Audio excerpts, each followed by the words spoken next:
Hi friends, രാവിലെ എണീറ്റതേ ഉള്ളൂ.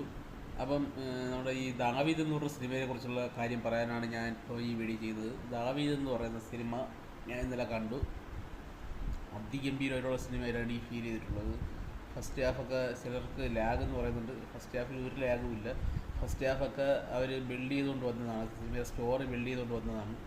പിന്നെ സെക്കൻഡ് ഹാഫ് ആകുമ്പം പടം വേറെ ലെവലിലോട്ട് മാറുന്നുണ്ട്. എല്ലാവർക്കും ചിലർക്ക് മിക്കവർക്കും അതിൻ്റെ ക്ലൈമാക്സിൻ്റെ അടുത്തായിരിക്കും കൂടുതലും ഒരു പ്രശ്നം തോന്നുന്നത് അവർക്ക്.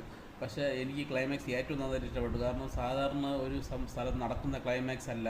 അതിനകത്ത് ക്ലൈമാക്സ് നമ്മൾ വിചാരിക്കുന്നത് പോലെ എത്തുന്നുണ്ടെങ്കിലും അവസാനത്തെ ക്ലൈമാക്സ് കഴിഞ്ഞിട്ടുള്ളൊരു കുറച്ച് സംഭവമുണ്ട് അവിടെ.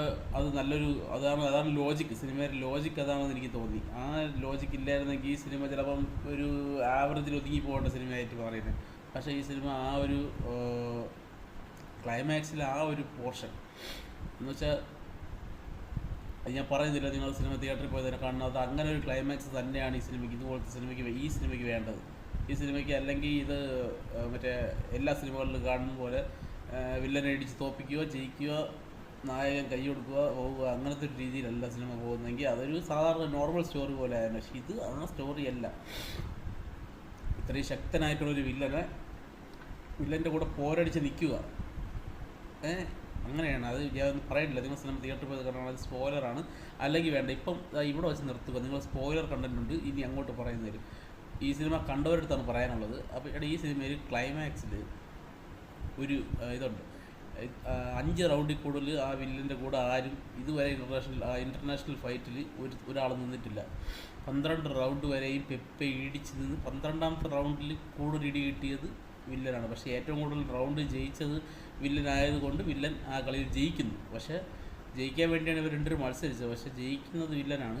പക്ഷേ അവസാനത്തെ റൗണ്ടിൽ ഏറ്റവും കൂടുതൽ ഇടി കൊടുക്കുന്നത്, അവസാനത്തെ റൗണ്ട് 2-3 റൗണ്ട് ഏറ്റവും കൂടുതൽ ഇടി കൊടുക്കുന്നത് പെപ്പയാണ്.